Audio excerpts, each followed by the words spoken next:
Hi, this is lecture number 5. Already நம்ம 4 lectures முடிச்சிருக்கோம்.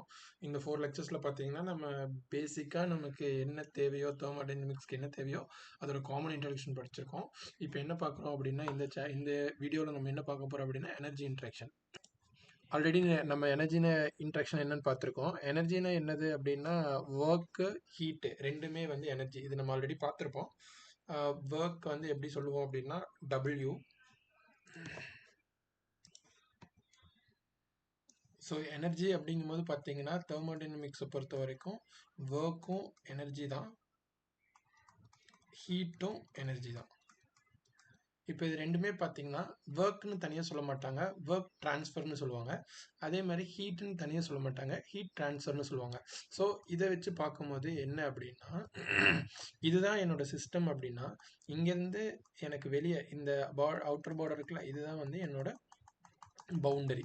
இந்த பவுண்டரியை தாண்டி ஒர்க் கிராஸ் ஆனால் மட்டும்தான் ஒர்க் இருக்குன்னு அர்த்தம்.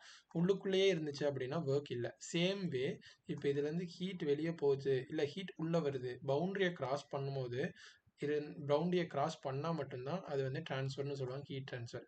அதர்வைஸ் இதுக்குள்ளேயே ஹீட் போகுது அப்படின்னா தெர்மோடைனமிக்ஸை வரைக்கும் ஹீட் ட்ரான்ஸ்ஃபர் அப்படிங்கிறது ஒன்று கிடையாது. Q=W. அதனால தான் ஒர்க்கையும் ஹீட்டையும் பவுண்டரி ஃபினாமினன் சொல்லுவாங்க. ஏன்னா இட் டிபெண்ட்ஸ் ஆன் த பவுண்டரியை கிராஸ் பண்ணலை அப்படின்னா உள்ளுக்குள்ள என்னன்னாலும் அதோட ஒர்க்கும் அதோட ஹீட்டும் வந்து பார்த்தீங்கன்னா 0.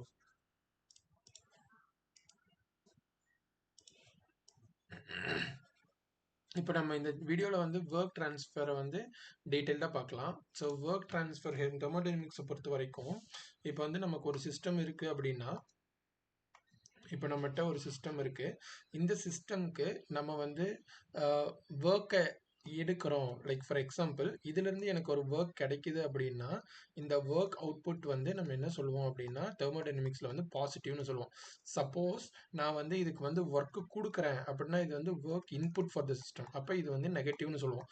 ஏன் சொல்லணும், இப்போ டர்பைன்லாம் பார்த்தீங்கன்னா ஒர்க்கு ப்ரொடியூசிங் டிவைஸ், அதுக்கு வந்து எனக்கு ஒர்க்கு பண்ணுவோம், அதனால அது வந்து ஒர்க் வந்து அவுட்புட். இதே பம்ப், கம்ப்ரஸர் இந்த மாதிரி பார்த்தீங்க அப்படின்னா நம்ம என்ன பண்ணணும், அதுக்கு இன்புட் கொடுத்தா தான் அது அதோட ஒர்க் செய்யும். ஸோ இது வந்து ஒர்க் வந்து input. So pump work, compressor work இதெல்லாம் வந்தால் பார்த்தீங்கன்னா நெகட்டிவ்.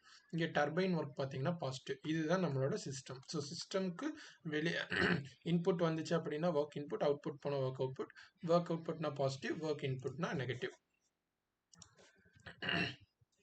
அடுத்து நம்மளோட பிவி டயக்ராம். இப்போ பாருங்க, இப்போ இதுதான் வந்து பிவி டயக்ராம். இப்போ நமக்கு ஒர்க் ஃபார்முலா என்ன அப்படின்னா பிடிவி. இந்த ஃபார்முலா ஆல்ரெடி தெரியும். இந்த formula only applicable for closed system க்ளோஸ்டாக இருந்தால் மட்டும்தான் இந்த ஃபார்முலா அப்ளிகபிள், இல்லைன்னா இது அப்ளிகபிள் கிடையாது. இப்போ இந்த ஃபார்முலா அப்ளை பண்ணணும் அப்படின்னா நமக்கு என்னென்ன நெசசரி திங் அப்படின்னா இது என்னவா இருக்கணும், க்ளோஸ்டு சிஸ்டமாக இருக்கணும், கண்டிப்பாக க்ளோஸ்டாக இருக்கணும். அதுக்கப்புறம் இந்த ஒர்க் வந்து என்ன பவுண்டரியை கிராஸ் பண்ணியிருக்கணும். பவுண்டரியை கிராஸ் பண்ணலன்னா என்ன, இந்த ஃபார்முலா வந்து போடக்கூடாது. இந்த பவுண்டரியை கிராஸ் பண்ணலாம் 0ன்னு போட்டுருணும். தேர்ட் ஒன் பார்த்தீங்கன்னா இது வந்து ரிவர்சபிளாக இருக்கணும்.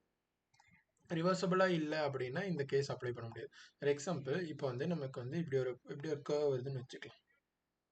இப்போ பிடிவி இதுலேருந்து எப்படி எடுக்கலாம் அப்படின்னா இது வந்து ஒரு ஏரியா எடுத்துக்கலாம். இது வந்து நமக்கு இப்போ ஒரு ப்ரெஷர் இருக்குது. இந்த ப்ரெஷர் தான் வந்து பி. இங்கே இது வந்து இப்போ ஃபர்ஸ்ட் பாயிண்ட் வச்சுக்கலாம், இது வந்து செகண்ட் பாயிண்ட் வச்சுக்கலாம். இப்படி நமக்கு ஃபர்ஸ்ட் பாயிண்ட் செகண்ட் பாயிண்ட் வச்சுக்கலாம். வைக்கும் போது ஏரியா அண்டர் த கர்வ்னு சொல்லுவாங்க. இப்போ இது வந்து V2, இது வந்து V1. அப்போ ஒர்க் டன் வந்து ஏரியா அண்டர் த கர்வ்னு சொன்ன என்ன ஒன்றும் பிடிவி தானே. இப்போ பி இன்டூ டிவினா என்ன, V final minus V initial.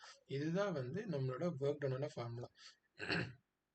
இப்போ இது எப்படி சொல்லலாம் அப்படின்னா area under the curve in PV diagram projected on volume axis அப்படின்னு சொல்லுவாங்க. ஏரியா அண்டர் த கர்வ், இந்த கர்வ் இருக்கு, area under the curve in PV diagram under projected on volume axis. So volume axis தான் dV. இதுதான் வந்து நம்ம வந்து W=PdV formula வரும். இப்போ நம்ம லாஸ்ட் கிளாஸில் ப்ராப்பர்ட்டிஸ் ஆஃப் பாயிண்ட் ஃபங்க்ஷன் படித்தோம். அப்படின்னா என்ன, இந்த இப்போ வால்யூம்ங்கிறது என்னது, ஒரு ப்ராப்பர்ட்டி.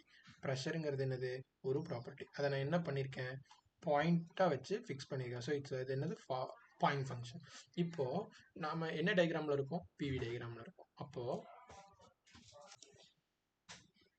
இப்போ நம்ம ஒர்க் 1B2 இந்த பார்த்தோம். ஒர்க் 1A2 இது ரெண்டும் சேமா இருக்கா இல்லையான்னு பார்க்கணும். ரொம்ப ஈஸி. நான் என்ன சொன்னேன்? Area under the curve projected on volume axis சொன்னேன்னா, அப்போ 1B2க்கு பார்த்தீங்கன்னா ஏரியா வந்து இவ்வளோ இருக்கும். அண்டர் த கர்வ் அந்த 1B2ங்கிற கர்வ்லேருந்து பார்த்தீங்கன்னா ஏரியா இவ்வளோ இருக்குமா? இப்போ வேறஸ் நம்ம வந்து 1A2க்கு பாருங்களேன். 1A2க்கு என்ன ஆகும் அப்படின்னா இங்கிருந்து தான் இருக்கும். கரெக்டா? இது உங்களுக்கு பார்த்தாலே தெரியும். இப்போ 1A2னா இங்கிருந்து தான் இருக்கும். அப்போ கண்டிப்பா நம்மளோட ஒர்க்கு 1B2வும் 1A2வும் சேமா இருக்க வாய்ப்பு கிடையாது. அதனால இது என்ன சொல்லுவாங்கன்னா work is a path function சொல்லுவாங்க. ஏன்னா ஒர்க் வந்து இட் டிபெண்ட்ஸ் ஆன் பாத். ஏன் பாத்து? இந்த வழியா வரும்போது 1B2ல வரும்போது எனக்கு ரெட் கலர் இருக்குல்ல, அதுதான் ஏரியா. 1A2ல வரும்போது என்னோட ஆரஞ்சு கலர் இருக்குல்ல, அதுதான் ஏரியா, அதுதான் ஒர்க். அப்போ 1B2வும் 1A2வும் நமக்கு சேம் கிடையாது. ஸோ இது வந்து பாத் ஃபங்க்ஷன், பாயிண்ட் ஃபங்க்ஷன் கிடையாது. இது வந்து பாத் ஃபங்க்ஷன். ஆனால் நம்ம லாஸ்ட் கிளாஸ்ல பார்த்தது வால்யூம்லாம் பார்த்தீங்கன்னா 1லேருந்து 2 எந்த பாத் வழியா வந்தாலும் அதோட சேஞ்ச் என்னவா தான் இருக்கும்? சேமாக தான் இருக்கும். அதனால அது வந்து பாயிண்ட் ஃபங்க்ஷன். ஆனால் ஒர்க்குங்கிறது என்னது? பாத் ஃபங்க்ஷன். இதே மாதிரி தான் ஹீட்டும் பாத் ஃபங்க்ஷன் வரும். அதை நெக்ஸ்ட் டாபிக்ல நம்ம ஹீட்டை பற்றி படிக்கும் போது அப்போ உங்களுக்கு தெளிவாக சொல்லணும். இப்போ நெக்ஸ்ட் என்ன பண்ண போகிறோம் அப்படின்னா, நம்ம வந்து தெர்மோடைனமிக்ஸில் நம்ம ஒரு 5 ப்ராசஸ் இருக்கும். அந்த ப்ராசஸுக்கான ஒர்க் ஃபார்முலா பார்க்க போகிறோம். ஃபர்ஸ்ட் அந்த 5 என்ன ப்ராசஸ்ன்னு பார்த்துலாம் பாருங்க. கான்ஸ்டன்ட் வால்யூம் ப்ராசஸ்னு ஒன்று பார்த்துருமா? Constant volume process. Constant volume ப்ராசஸ்க்கு இன்னொரு பேர் பார்த்தீங்கன்னா ஐசோகோரிக் ப்ராசஸ். இல்லைன்னா அதுக்கு இன்னொரு பேர் இருக்கு. அதுக்கு என்ன பார்த்தீங்கன்னா ஐசோமெட்ரிக் ப்ராசஸ். இப்போ ரொம்ப ஈஸி தான். நம்ம என்ன பண்ண போறோம்னா, நம்ம அந்த ப்ராசஸை நான் என்ன பண்ண போறேன்னா பிவி டயக்ராம்ல அப்ளை பண்ண போறேன். இப்போ பிவி டயக்ராம்ல நம்மளோட ப்ராசஸ் பார்த்தீங்கன்னா என்னவா இருக்கும்? கான்ஸ்டன்ட் வால்யூம் ப்ராசஸ்னா என்னவா இருக்கும்? நமக்கு கீழே இருந்து மேலே போகும், இல்லை மேலேருந்து கீழே வரும். ஒன்று ஏரோ இப்படி பாயிண்ட் ஆகும், இல்லை ஏரோ போயிட்டு வெர்டிக்கல் லைன் தான் வரும் கண்டிப்பாக. ஏன்னா கான்ஸ்டன்ட் வால்யூம். ஸோ இது வந்து 1 பாயிண்ட் வச்சுக்கலாம், இது வந்து 2 பாயிண்ட் வச்சுக்கலாம். இப்போதைக்கு நான் வந்து வெர்டிக்கலாக வரும்னு தான் சொல்லியிருக்கேன். ஆனால் அது வந்து கீழே இருந்து மேலே வருமா இல்லை மேலேருந்து கீழே வருமான்னு தெரியாது. இது ஃபர்தராக நெக்ஸ்ட் வர டாபிக்ஸில் நம்ம வந்து இங்கே ஹீட் ஆட் ஆகுதா இல்லை ஹீட் ரிஜெக்ட் ஆகுதா அப்படின்னு பார்க்கும்போது தான் நமக்கு தெரியும். ஸோ இப்போதைக்கு வெர்டிக்கல் லைன் வரும்னு மட்டும் தெரிஞ்சுக்கலாம். ஸோ நம்ம இது என்ன க்ளோஸ்டு சிஸ்டம், ரிவர்சபிள் ப்ராசஸ், அப்புறம் பவுண்டரி கிராஸ் பண்ணுது. அப்போ ஒர்க் டன் ஃபார்முலா என்ன? ஒர்க் டன் வந்து இன்டெக்ரல் பிடிவியா. இப்போ இங்கே வால்யூம் சேஞ்ச் எதுவும் இருக்கா? வால்யூம் வந்து கான்ஸ்டன்ட். ஏன் கான்ஸ்டன்ட்? ஏன்னா இது constant volume process. So volume கான்ஸ்டன்ட்னால நம்ம டிவி என்னவா இருக்கும்? ஜீரோவாக இருக்கும். ஸோ டிவி வந்து ஜீரோ. ஸோ டிவி ஜீரோவாக இருக்கனால நமக்கு இந்த கேஸில் ஒர்க் டன் வந்து ஜீரோ தான்.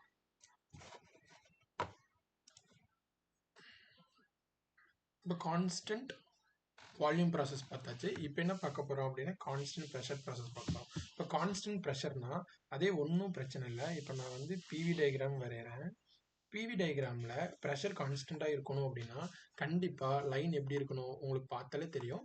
கண்டிப்பாக லைன் வந்து ஹரிசாண்டலாக இருக்கணும்.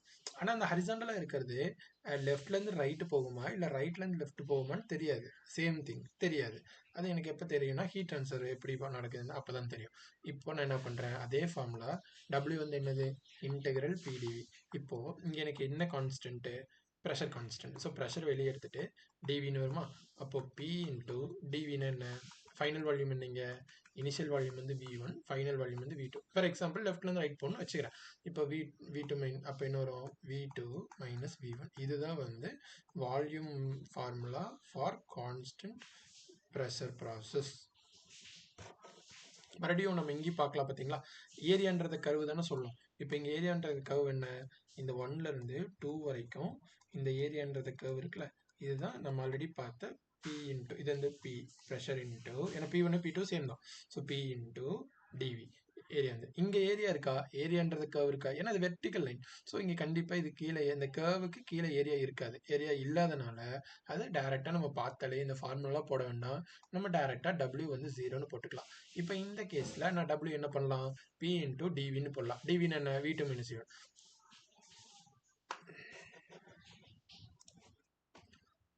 அடுத்த கான்செப்ட் பார்த்தீங்கன்னா, கான்ஸ்டன்ட் டெம்பரேச்சர் ஆர் அதுக்கு இன்னொரு பேர் பார்த்தீங்கன்னா, ஐசோதெர்மல் ப்ராசஸ் சொல்லுவாங்க.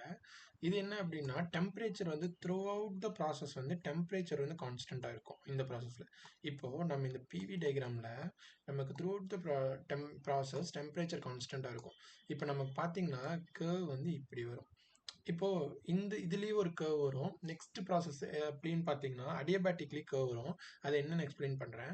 இப்போ இந்த கர்வை நான் வந்து என்ன சொல்லலாம் அப்படின்னா ரெக்டாங்குலர் ஹைப்பர்போலான்னு சொல்லுவாங்க. ஏன்னா இது வந்து ரொம்ப பர்ஃபெக்டாக இந்த கர்வ் வரும். இதுக்கு பேர் வந்து பார்த்தீங்கன்னா ரெக்டாங்குலர் ஹைப்பர்போலா. ஆல்ரெடி நமக்கு தெரியும் ரெக்டாங்குலர் ஹைப்பர்போலா. ரெக்டாங்குலர் ஹைப்பர்போலானா நம்ம வந்து பிவி ஈக்குவல் டு கான்ஸ்டன்ட் எழுதலாமா இது? ஏன்னா நமக்கு ஐடியல் கேஸ் ஈக்குவேஷன் என்ன சொல்லுது? PV equal to MRT. M வந்து கான்ஸ்டன்ட், ஆர் வந்து ஃபார் அ கேஸ் கான்ஸ்டன்ட், அதுக்கப்புறம் டிங்கிறது இந்த ப்ராசஸில் கான்ஸ்டன்ட். ஸோ எனக்கு வந்து பிவி வந்து கான்ஸ்டன்ட் இந்த ப்ராசஸில் வருது. இப்போ நான் என்ன பண்ணுறேன்? டபிள்யூ வந்து சேம் கேஸ் தான். அதே மாதிரி ஏரியான்றது கர்வ். இப்போ ஏரியான்றது கர்வ் வந்து நம்ம வந்து இந்த கேஸில் ரெக்டாங்கிள் இருந்துச்சு, ஸோ ஈஸியாக கால்குலேட் பண்ணிட முடியும். பட் இந்த கேஸில் ரெக்டாங்கிள் இருக்கா? கிடையாது. அப்போ நான் வந்து கால்குலேட் பண்ண முடியாது. இப்போ என்ன பண்ணலாம் அப்படின்னா இதே ஏரியா தான். இப்போ இந்த ஏரியா தான் நமக்கு வருது.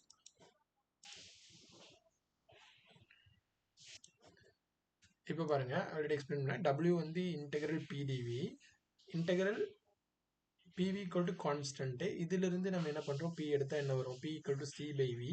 சி வந்து கான்ஸ்டன்ட் வெளில வந்துடும். 1 by v integral 1 by v dv initial process v1 final process v2. அப்போ நம்ம இதுக்கு இன்டெகிரல் மேக்ஸில் எடுப்போம்ல, அந்த மாதிரி மேக்ஸில் இன்டெகிரல் எடுக்கிற மாதிரி எடுத்தால் w வந்து ln v2 by v1 வரும். இதுதான் வந்து w வந்து ஃபார் ஐசோதெர்மல் ப்ராசஸ். இந்த w கண்டிப்பாக இந்த ஏரியாவுக்கு ஈக்குவலாக இருக்கும். இந்த ஏரியாவுக்கு ஈக்குவலாக இருக்கும். இந்த ஏரியா என்ன கொடுக்கும்? w தான் கொடுக்கும். இப்போ இந்த ஃபார்முலா W வந்து நமக்கு C வந்து என்னன்னு பார்த்தோம். ஆல்ரெடி C வந்து PV ஈக்குவல் டு சின்னு பார்த்தோமா? அப்போ PV ஈக்குவல் டு சின்னா அப்போ சிக்கு பதிலாக நம்ம என்ன பண்ணலாம் அப்படின்னா நம்ம வந்து P1 V1 ln V2 by V1 இப்படி கூட போடலாம். நம்ம கிவன் டேட்டா வச்சு போடுறது. அடுத்து நமக்கு ஆல்ரெடி தெரியும் பிவின்னு என்னது? எம்ஆர்டி. அப்போ P1 V1 எப்படி எழுதலாம்? M/R/T1. ஏன் M1 R1 வரல? ஏன்னா ஆறுங்கிறது கேஸ் கான்ஸ்டன்ட், அது வந்து நமக்கு மாறாது கேஸுக்கு. ஸோ மாஸ் வந்து ஃபிக்ஸ்டு மாஸ் தான் க்ளோஸ்டு சிஸ்டம்ல. ஸோ எம்ஆருக்கு போடக்கூடாது. இப்போ டீக்கு மட்டும் தான் போடணும். ஸோ MRT1 மீது என்ன இருக்கு? அதே தான் ln V2 by V1. இது போட்டால் இந்த மாதிரி நம்ம டபிள்யூக்கு வந்து நமக்கு 3 ஃபார்முலா இருக்கு. 3 ஃபார்முலாங்கும் போது நீங்கள் இதை மட்டும் ஞாபகம் வச்சுக்கலாம். ஞாபகம் வச்சுட்டு சிக்கு பதிலாக P1 V1 இதை எடுத்துக்கலாம். அதே மாதிரி P1 V1 MRT1 நீங்கள் இதை எடுத்துக்கலாம். ஸோ நம்ம வந்து இதை மட்டும் ஞாபகம் வச்சுக்கிட்டா போதும். அடுத்து பார்த்தீங்கன்னா அடியபேட்டிக் ப்ராசஸ். அடியபேட்டிக்னு வரும்போது நம்ம என்ன பண்ணுவோம் அப்படின்னா இந்த இடத்துல வந்து காமான்னு ஒரு டேர்ம் வரும். காமானா என்ன அப்படின்னா அடியபேட்டிக் இண்டெக்ஸ். அடியபேட்டிக் இண்டெக்ஸ் வந்து it is different for different cases. இப்போ நம்ம என்ன பண்ணுறோம்னா அடியபேட்டிக் ப்ராசஸ்க்கு நம்ம வந்து வால்யூம் ஒர்க் டன் கண்டுபிடிக்கிறோம். நமக்கு ஆல்ரெடி தெரியும் ஒர்க் டன் என்ன? Integral PDV. இப்போ நம்ம போன கேஸ் ஐசோதெர்மல்ல பிவி ஈக்குவல் டு கான்ஸ்டன்ட் வந்துச்சா? இப்போ என்ன பண்ணணும்னா PV gamma equal to constant. இப்போ இதுல இருந்து நம்ம வந்து என்ன எடுக்கணும்? பிங்க எடுக்கணும். இப்போ பி வந்து என்ன? C by V power gamma. இப்போ இதை எடுத்துட்டு போய் நான் இங்கே சப்ஸ்டியூட் பண்ணும், இங்கே சப்ஸ்டியூட் பண்ணும். இப்போ W equal to integral C, கீழே இருக்கிற வி காமா வந்து மேலே வரும்போது வி பவர் மைனஸ் காமா, அதுக்கப்புறம் டிவின்னு வந்துடும். அடுத்து W வந்து என்ன பண்ணுவாங்க? இப்போ வந்து சி கான்ஸ்டன்டா, ஸோ வெளில வந்துடும். வெளில வந்துட்டு V power minus gamma dV. இப்போ என்ன பண்ணலாம்? Integral x power n formula நமக்கு தெரியுமா? இன்டெகிரல் எக்ஸ் பவர் என்ன? இப்போ இன்டெகிரல் எக்ஸ் பவர் என்னென்ன? X power n plus one by n x power n plus one by n plus one. இப்போ process எங்கேருந்து எங்கே போகுது? அதே தான், initial volume to final V1 to V2 போகுது. இப்போ சி வெளியே எடுத்தாச்சு. V power n plus one by n plus one இப்படி வருமா? அப்புறம் மேலே என்ன இருக்குது? V2 இருக்குது, V1 இருக்குது. இது வந்து சிம்பிள் மேத்தமெட்டிக்ஸ், இது எல்லாத்துக்குமே தெரியும். இப்போ இது சப்ஸ்டியூட் பண்ணலாமா? இது இப்போ எப்படி சப்ஸ்டியூட் பண்ணலாம்? V1 V2 உள்ளே கொண்டு வந்தால் அப்போ நமக்கு சி வெளியே இருக்கும். விக்கு பதிலாக V2 மைனஸ் காமா ப்ளஸ் ஒன்று, கீழே வந்து என்ன இருக்கும்? இதை வந்து நம்ம காமன் எழுதிக்கலாம். மைனஸ் காமா ப்ளஸ் ஒன்று காமன் எழுதிக்கலாம். V2 minus gamma plus one minus V1 minus gamma plus one அப்படின்னு சிம்பிளிஃபை ஆகி வருமா? இப்போ என்ன பண்ணுறோன்னா நம்ம பவர் வந்து பிரிச்சு எழுதுறோம். இப்போ W வந்துட்டு நமக்கு 1 by minus gamma plus one இந்த சி இருக்குல்ல, இதை உள்ள கொண்டு போயிட்டா என்ன ஆகும்? சி v2 மைனஸ் காமா, அதுக்கப்புறம் v2 இப்படி வருமா? Minus C v1 minus gamma dot v1 இப்படி வருமா? நான் ஜஸ்ட் பிரிச்சு மட்டும்தான் எழுதியிருக்கேன். இப்போ ஆல்ரெடி நமக்கு தெரியுமா? இப்போ p equal to C by V power gamma, இது நமக்கு தெரியும். இப்போ நம்ம இதை p1 எழுதணும் அப்படின்னா C common constant v1 power gamma எப்படி வருமா? அப்போ p2க்கு எழுதுனா என்ன ஆகும்? C by v2 power gamma. அப்போ என்ன ஆகும்? p1 equal to C by v1 power minus gamma 1. அப்போ என்ன ஆகும்? இந்த C v power minus gamma 1v. இப்போ இதில் சப்ஸ்டியூட் பண்ணால் என்ன ஆகும்? இது வந்து ஆட்டோமேட்டிக்காக நமக்கு என்ன ஆகும் அப்படின்னா p1 மாறிடும். இது ஆல்ரெடி உங்களுக்கு தெரியும்னு நினைக்கிறேன், ஏன்னா சப்ஸ்டியூஷன் தான், இதில் எதுவும் கஷ்டம் இல்லை. ஸோ p2 பார்த்துக்கோங்க, சி பை v2 பவர். அப்போ இதுக்கு பதிலாக நான் என்ன பண்ண போகிறேன்னா p2ன்னு எழுத போகிறேன். இப்போ புரிஞ்சிருக்கும்னு நினைக்கிறேன். இது ரொம்ப கஷ்டம்லாம் கிடையாது. இந்த டெரிவேஷன்லாம் உங்களுக்கு செமஸ்டர் எக்ஸாம்ஸில் கேட்பாங்க. கேட் எக்ஸாம் பொறுத்த வரைக்கும் நீங்கள் வந்து ஜஸ்ட் இதை மெமரைஸ் பண்ண போதும். இது எப்படி மெமரைஸ் பண்ணுறதுன்னு சொல்கிறேன். ஸோ இதுலேருந்து நீங்கள் ப்ரொசீட் பண்ணி கொண்டு வந்தால் என்ன ஆகும் அப்படின்னா w equal to 1 by gamma minus 1 already வெளியே இருக்கும். அதுக்கப்புறம் நமக்கு வந்து p2v2 மைனஸ் p1v1 வரும். இதை நம்ம ஈஸியாக ஞாபகம் வச்சுக்கிறதுக்கு எப்படி படிக்கலாம் அப்படின்னா, இந்த இல்லைன்னா இந்த மைனஸை வந்து நம்ம என்ன பண்ணுறோம்னா உள்ளே கொண்டு வரோம். அப்போ நமக்கு என்ன வரும்? p1v1 minus p2v2 by gamma minus 1ன்னு வரும். இது எப்படி வந்துருக்குன்னா, இந்த மைனஸ் இருக்குல்ல, இது மைனஸை உள்ள மல்டிப்ளை பண்ணால் என்ன ஆகும்? ஸோ இது ரிவர்ஸ் ஆயிரும். p1v1 மைனஸ் p2v2 கீழே இருக்க சைன் சேஞ்ச் ஆயிரும், காமா மைனஸ் 1. இதுதான் வந்து நமக்கு ஃபார்முலா ஃபார் w. எந்த ப்ராசஸ்க்கு? For an adiabatic process. So இந்த ஃபார்முலா வந்து ரொம்ப யூஸ்ஃபுல்லான ஃபார்முலா. ஸோ இந்த ஃபார்முலா பார்த்தீங்கன்னா அடியபேட்டிக் ப்ராசஸோட ஒர்க் டன் ஃபார்முலா. நெக்ஸ்ட் இன்னொரு ப்ராசஸ் இருக்குது. அது என்ன ப்ராசஸ்? அடுத்து நம்ம படிக்கிறது பார்த்தீங்கன்னா பாலிட்ராபிக் ப்ராசஸ். இப்போ இந்த பாலிட்ராபிக் ப்ராசஸ்க்கான W என்னன்னு பார்த்தீங்கன்னா ரொம்ப சிம்பிள்.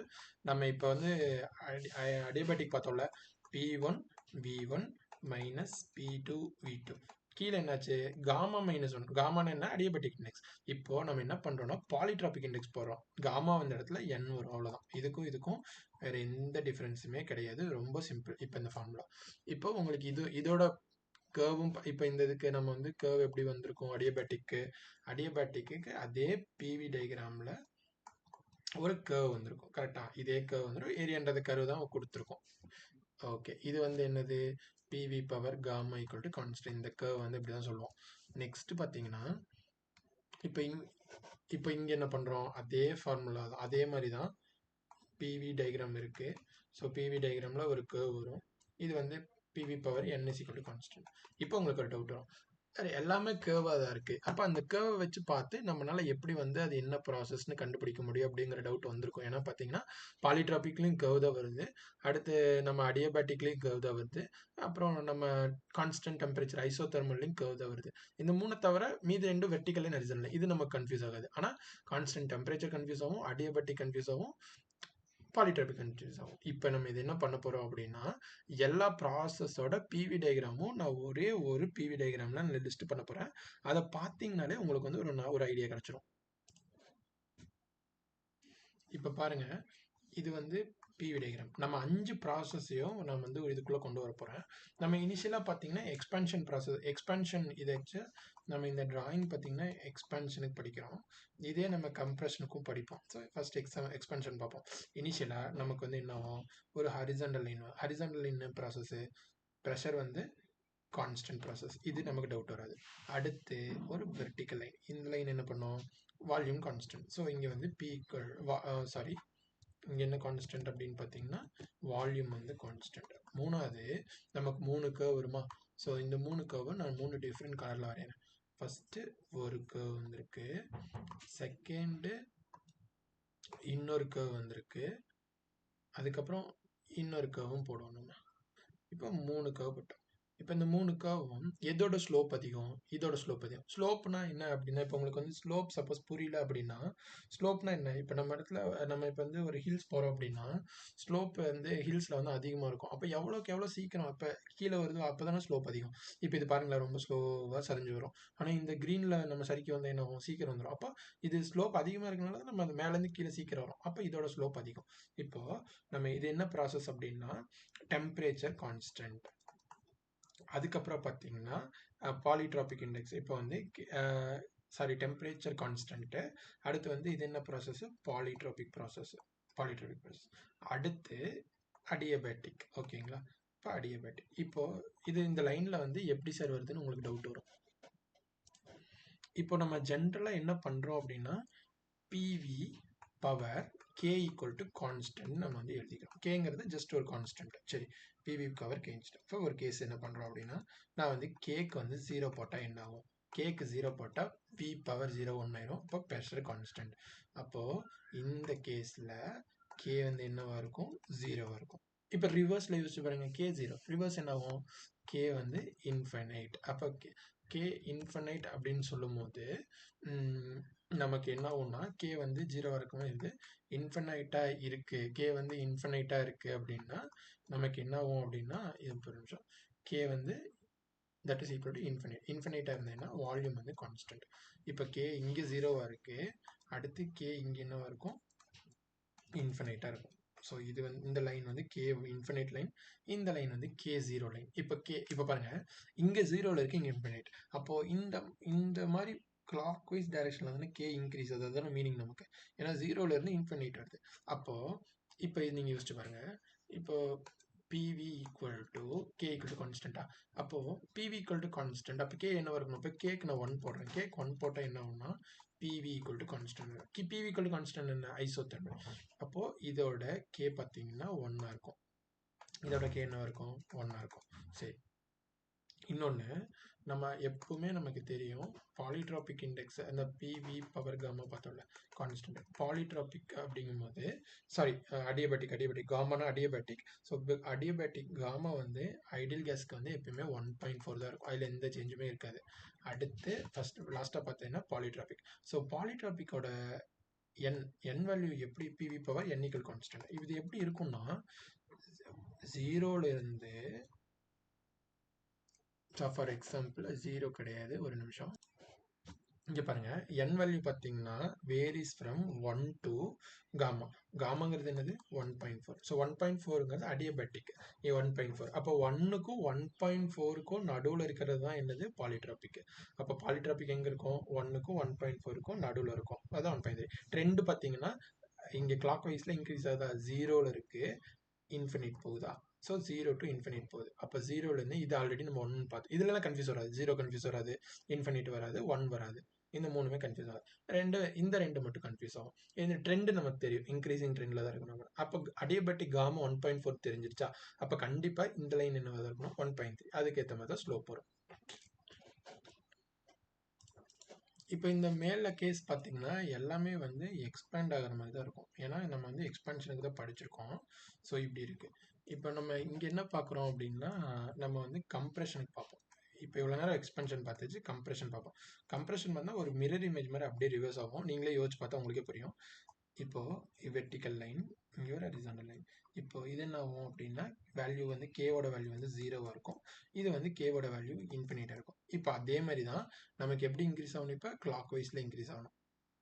ஓகே, அதே கர்வு, ஒரு curve, second curve, third curve. இது 0 அப்படின்னா இது என்னவாக இருக்கணும்? 1ஆக இருக்கணும். அப்போ இது வந்து கே வந்து 1 போட்டணும். அடுத்து இது என்னவாக இருக்கணும்? கே வந்து 1.3 இருக்கணும். இது என்னவாக இருக்கணும்? 1.4 இருக்கணும். 1.4. இப்போ இது 0வாக இருந்தால் என்ன? இது ஆல்ரெடி நமக்கு தெரியும், இது பிவி டயக்ராம். கே 0 வந்து என்னது? கே 0வாக இருந்தால் கான்ஸ்டன்ட் ப்ரெஷர் ப்ராசஸ்ஸு. அடுத்து என்னது? கே வந்து இன்ஃபினைட்டாக இருந்துச்சுன்னா கான்ஸ்டன்ட் வால்யூம் ப்ராசஸ்ஸு. சாரி,